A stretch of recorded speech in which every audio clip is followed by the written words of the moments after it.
Home sweet home. I know. Can we switch to the other one first? There you go.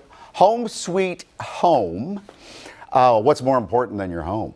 With your family around you. And I know a lot of you are nervous and scared that you might get evicted possibly as early as this weekend, but we have hope for you. You know, 1 in 5 households are in danger of eviction. If you're one of them, don't be embarrassed to ask for help, and we know where you can ask. There are programs in place for those impacted by the pandemic, but you need to act and act fast. The moratorium ends on Saturday. And what that means from a legal process perspective is that landlords will be able to move forward with the eviction process all the way through having a notice put on a home, locking folks out.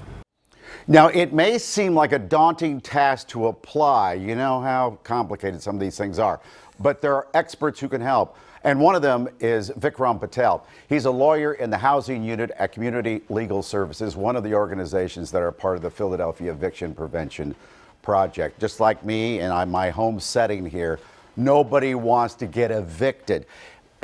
Bring us back to the beginning of the pandemic. What was the deal here? You didn't have to pay your rent if you lost your job during the pandemic. Is that basically it?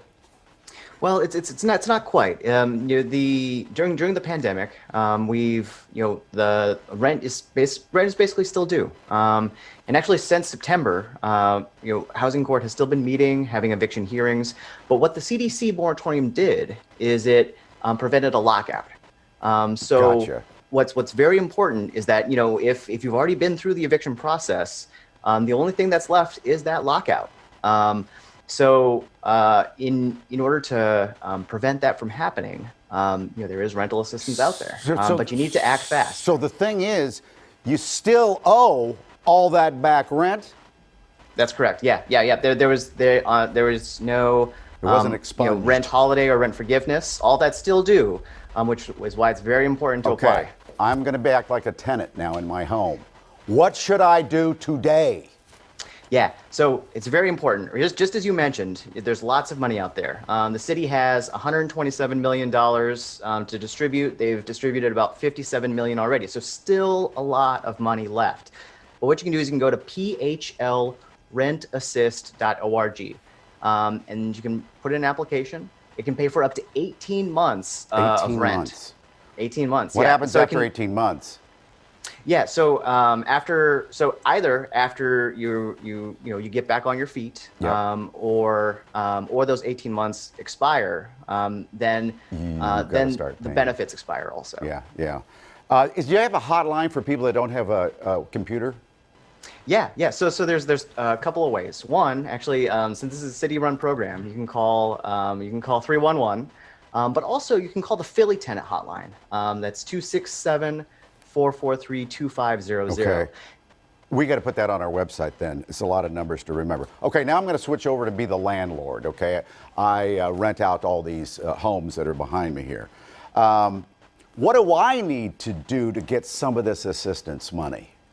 Yeah, so there's two things. One, so with PHL Rent Assist, where you can apply for rental assistance, by default that rental assistance actually goes to the landlord. I mean, so the rent is still owed, and so it's owed to the landlord.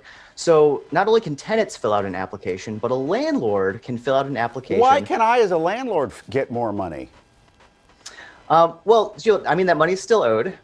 So it's to try to just repair that landlord-tenant relationship. Okay. That way we can make sure people have access to safe and affordable housing. But so a landlord can fill out an application and then work with their tenant through what's called the Eviction Diversion Program. A diversion program, yeah.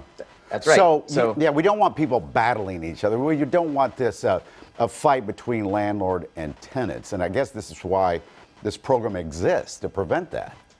Right. Yeah. So the Eviction Diversion Program, a landlord can apply at eviction-diversion.phila.gov. But what it does is it sets the landlord and tenant up with a mediator to try to work out any differences, but also connect them to resources like rental assistance, so that way that gap that was sort of created during the pandemic can be filled. Now, be honest with me. If I haven't done this yet as a landlord or the tenant, is it really not too late? It's not too late. So with the applications, the city says that it generally takes about 45 days if you're just doing the application. Okay. But if you're going through the diversion program, those applications actually get a bit of priority because they can see that the landlord and tenant are trying to work together to resolve these. Okay. So it's very important is that if you're a tenant or a landlord to communicate with the other party to make sure that this gets done. Not all hope is lost here. Vikram Patel, thank you. Thank you for helping everybody out there who's a little nervous right now. No, thank you. You got it. We'll take a break.